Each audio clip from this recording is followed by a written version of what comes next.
அதிசயங்கள் செய்கிறவர் நம் அருகில் இருக்கிறார்.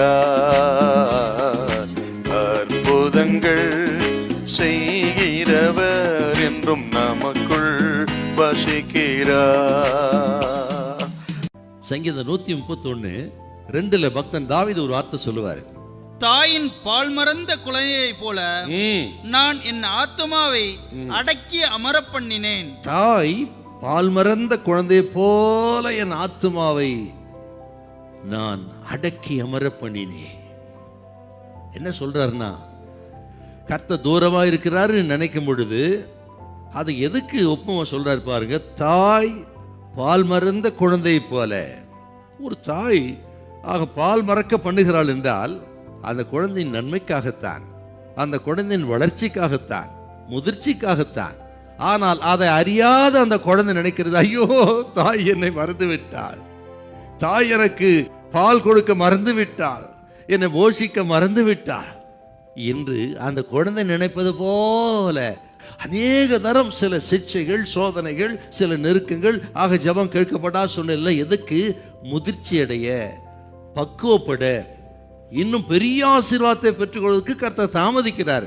ஆனால் அந்த நேரத்தில் நாம் நினைக்கிறோம், அந்த பால் மறந்த அந்த குழந்தை போல, ஐயோ தாய் என்னை கைவிட்டு விட்டாள், என்னை மறந்து விட்டால் நினைக்கிறது போல் நினைக்கிறோம்.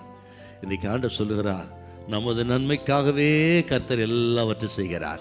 எரேமியா புஸ்தகம் 4ஆம் அதிகாரம் 1 வசனத்துல, நீ இனி அலைந்து திரிவதில்லை, நீ இனி அலைந்து திரிவதில்லை, உன்னை நான் மறக்கவில்லை, நீ பயப்படாத, நீ கோர்ட்டு கேஸுக்கு அலைய வேண்டிய அவசியம் இல்லை, ஆக கடன் கேட்டு அலைய வேண்டிய அவசியம் இல்லை, நடக்கவில்லை காரியம் என்று சொல்லி பல இடங்களுக்கு அலைய வேண்டிய அவசியம் இல்லை, வேலை இல்லை, அது இல்லை, இது இனி நீ அலைய வேண்டிய அவசியம் இல்லை, நான் ஒரே இடத்துல ஸ்திரமாக குடியிருக்க பண்ணுவேன், இனி நீ அலைந்து திரிவதில்லை, உன்னை நான் மறக்கவில்லை.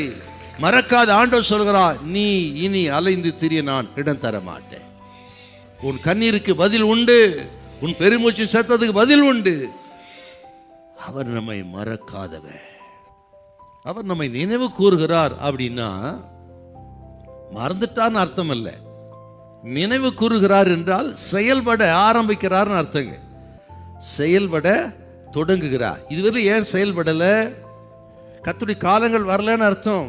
கர்த்தருடைய காலங்களுக்காக அவர் காத்திருக்கிறார். நாம் ஆயத்தமாயிருப்பதுக்கு அவர் காத்திருக்கிறார். அந்த டிலே தானே தவிர அவர் நம்மை மறக்கவில்லை.